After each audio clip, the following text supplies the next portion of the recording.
ዮም ጓደኛዬ እንኳን ለገና በዓል በሰላምና በፍቅር አደረሰ።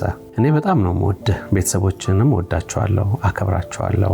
እኔ ይህንን ስጦታ ላንተ ነው የገዛሁት። እኔ ላንተ ብዙ ነገር ለማድረግ ሞክሬያለሁ።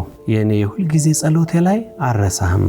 ጠዋት ስነሳ ምግብ ከመብላቴ በፊት ወደ ውጭ ከመውጣቴ በፊት እና ስተኛ ስላንተ እግዚአብሔርን እየለመንኩት ነው።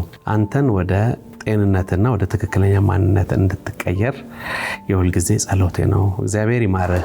ይሄን ደብዳቤ በ9 ዓመቷ ነው የጻፈችው። በ9 ዓመት ነው? አዎ፣ ለገና ክሪስማስ ጊፍት ሰጣው ውስጥ ተጠቅልሎ ነው ያገኘነው። እንግዲህ ከ3ኛ ክፍል ጀምሮ ግሎሪ ትምህርት ቤት ዮም ጆይን አድርጎ ሲገባ ጀምሮ እንደ ጓደኛ ትሪት ታደርገዋለች።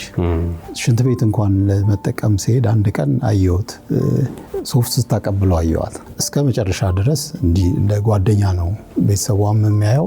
3 ዓመት ሊሆኑ ነው፣ 2 ዓመት ከ8 ወሩ ዲያግኖሲስ ይደረግ ተብሎ በጥንቃቄ ያየው። ከመጀመሪያው እስከ መጨረሻው ረጅም ሰዓት ወስዶ ከኦቲዝም ጋር ይኖራል፣ ዕጣ ፈንታዬ ነው ብላችሁ ተቀበሉት ብሎ ፍርጥ አድርጎ ነገረን። ከዛ በኋላ ያው ለሱ ድጋፍ ለማድረግ እንቅስቃሴ ጀመር። ዮም ማለት ዛሬም ማለት ነው።